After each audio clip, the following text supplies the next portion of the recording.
Hello, this is Mitchell ELF Birdsongs, and this is Center 3, Find Your Kind. And the purpose of this center is to get kids to experience how birds attract mates with their songs. And we're suggesting that you start out by going over this book, Birdsongs, by Betsy Franco. And in this book, you will find short stories that have songs too that illustrate what different kinds of birds are singing. So for instance, this one, let me find a good one. Yeah, this one talks about a white gull and then the sound that it makes, ee-yah, and it goes throughout the book, and it just starts to illustrate each bird and what song it sings, and it gives the kids an idea and an introduction to the fact that different birds sing different songs. And so then you'll move on to talking about the advantages of birds using song to find each other, and those advantages include the fact that since birds are separated by great distances sometimes, and there are also visual obstacles like trees and such, that singing is a really effective way of communicating with each other. Each species has its own specific song, and they're used to attract mates or to warn intruders of the same species to avoid their established territories, or to just warn intruders altogether. And since songs are used primarily to find mates and maintain nesting areas, the most prevalent time you'll find singing is in the spring and summer, and that is an important part of the bird's annual cycle. And cycles has been the overall theme for ELF this year, so you might want to mention that and emphasize that to the kids. So once you've kind of talked about that, gone over that book a little bit, you don't have to do all the pages, you can just pick some of them, whatever time permits for your plan.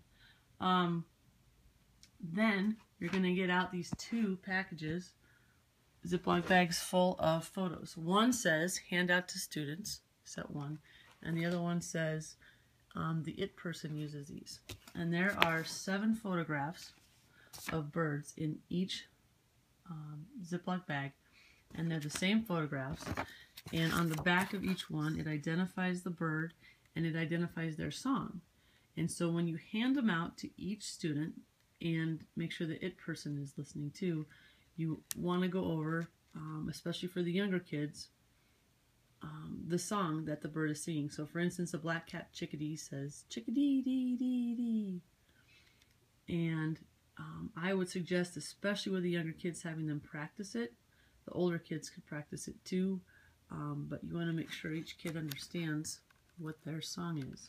Because then, once everybody has their song, their bird card, and their song that goes with it, all these guys will be sitting with their back facing the it person, and then they're all going to start singing at the same time, and the it person is going to get out their packet of cards and go through, and when they think they hear the person who's the black-capped chickadee, then they'll put that card down right behind where that person is sitting, and they'll go through, and now they've got to find the red-winged blackbird, and who's singing like that?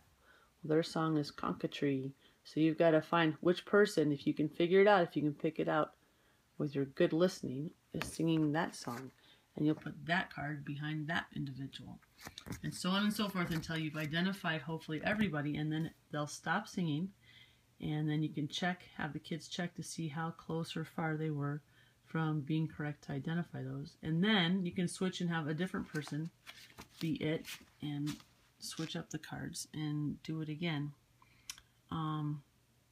And you can just kind of do that over and over as time permits.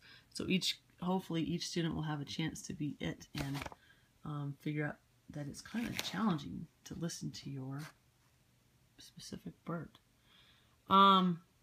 So to wrap up, you can talk about some of the ways that birds pick partners by song or by display, like the prairie chicken does it by display.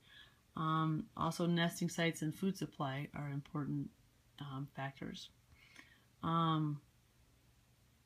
You can talk about that in almost all species, it's the males that do the majority of the singing. And so it's the males who are singing the loudest, and those males that are the loudest are usually the most successful at finding a mate. And if they've already been through Center 5, you might talk about how it is they review with them how birds actually are able to sing. And so pretty much you're just going over that. There's another book in here that's a nice story you could use to wrap up. That's a whole, and it's a little more detailed story of different environments and different birds you might find there with the bird song. And so if you have any questions, you can email us at mitchellelf@gmail.com, and happy singing.